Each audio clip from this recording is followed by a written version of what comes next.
My daughter abandoned me for 8 years after siding with her mom in the divorce. When she suddenly returned, it wasn't for me, it was for her late grandmother's inheritance. I smiled, told her there was no money, and watched her mask crack wide open. Hello, Reddit I+ here. I'm 51 now, and I finally feel ready to tell this story.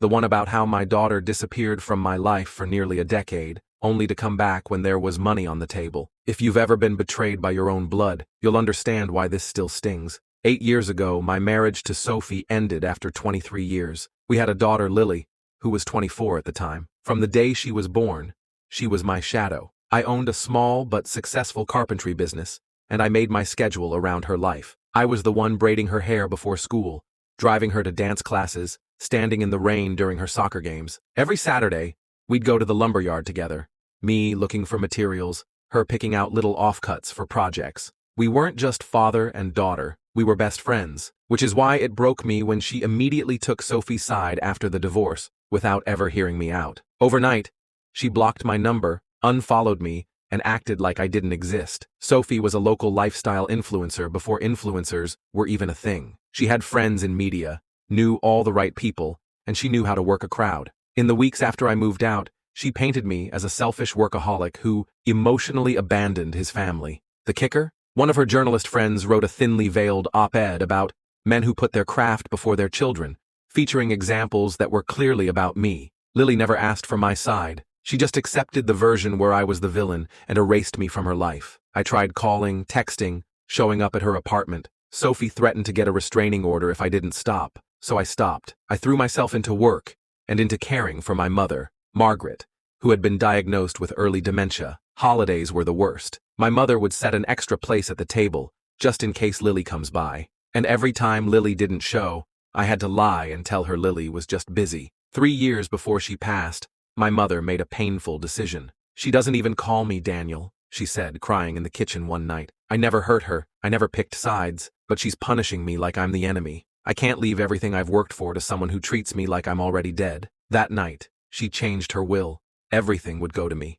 No conditions, no exceptions. 4 months ago, my mother passed away. Last month, I got a call from a number I didn't recognize. Hi, it's Lily. For a second I thought I'd imagined it. Her voice sounded older, polished. I was so stunned I could barely breathe. She said she'd seen online that her grandmother had died and wanted to check in. We talked briefly, and she suggested dinner. I said yes immediately, thinking maybe, just maybe, this was the start of reconciliation. When she arrived, I barely recognized her. Designer handbag, diamond ring, perfectly manicured nails. She told me she was a marketing director for a tech company, engaged to a finance guy named Chris, and planning a wedding. Dinner was awkward but warm. She even admitted, I was probably too quick to judge back then.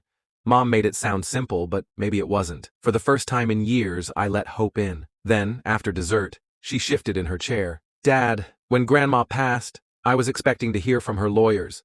She always promised I'd inherit everything as her only grandchild. Chris and I have already put down deposits for the wedding and a house based on that. Have you heard anything? The air in the room changed, so that was it. She hadn't come to reconnect, she'd come to collect. I told her there was no inheritance, that Grandma had spent most of her money on medical bills and debts. Her face fell, not in a sad for Grandma way, but in a my plan just died way. She pushed again, hinting about the downtown properties, the family business sale. I stuck to the story. I can give you a few thousand from my savings for the wedding, I offered. She waved that off. That's generous, Dad, but we were counting on way more. Grandma promised it to me. The mask dropped. The warmth was gone. Do you know how much we've already spent because of that promise? I'd had enough. If you hadn't shut us out for 8 years, you would have gotten it, I told her. But 3 years ago, Grandma changed her will. She left everything to me because you abandoned her. I told her to unblock my number. The second she did, hundreds of old messages poured in. Photos, updates about her grandmother's health, and multiple pleas for her to call before the will was changed. She read them in silence, face pale. When she finally looked up, her voice was ice. Then I'll contest it. She had dementia. She changed it before she got sick, I said, because you made it clear she didn't matter to you. She stood, grabbed her purse and spat. Mom was right. You are selfish.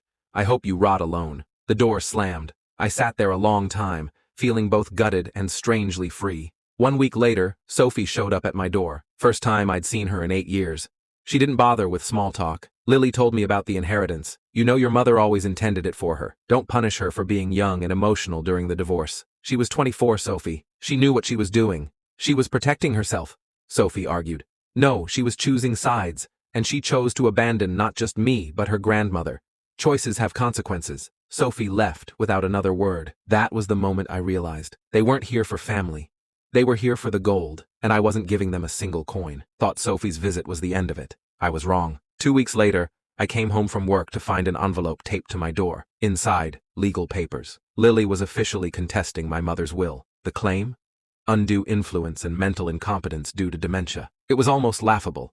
Except it was my life they were trying to rip apart. They weren't just after the money. The petition demanded full disclosure of all my bank accounts and property, on the off chance that I'd quietly transferred my mother's assets to myself before she died. It was Sophie's handiwork. I could practically hear her voice in the legal jargon. My lawyer's advice. I called my lawyer Carter, a no-nonsense guy who's been my friend since high school. After reading through the documents, he just shook his head. "This is garbage," he said. "Your mom changed the will 3 years before she got sick.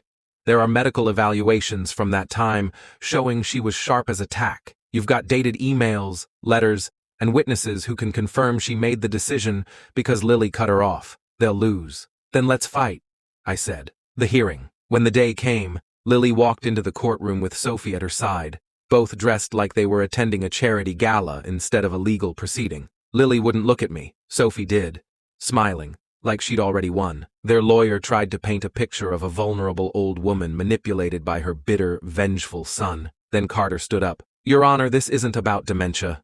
It's about abandonment. For 5 years before her illness, Ms. Bennett's granddaughter had no contact with her. No visits, no calls, no cards. We have phone records, emails, and even text messages begging her to reconnect. These were ignored. My client's mother, in full possession of her faculties, made the painful choice to leave her estate to the one person who actually showed up for her in her final years. That's not undue influence. That's common sense." He then produced my phone records, printed out every single text I'd sent Lily over those years, and even called my mother's former doctor to testify she was completely lucid when she signed the will change. The judge's ruling it didn't take long. The judge looked at Lily and Sophie and said, "What I see here is not exploitation, but the consequences of your own decisions. Case dismissed." Sophie's face flushed crimson. Lily's lips tightened so hard they nearly disappeared. Outside the courthouse, Lily caught up to me. "You could have just split it with me," she said through clenched teeth. "We could have moved past all this." I turned to her.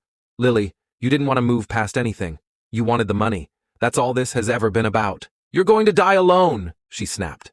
"I'd rather die alone," I said, than surrounded by people who only come for the reading of the will, the last message. That night, I got one final text from her. "Don't ever contact me again. We're done for good." I sat there for a moment, then deleted her number, not out of anger, not even out of hurt, but because for the first time in 8 years I knew exactly where I stood. I was free.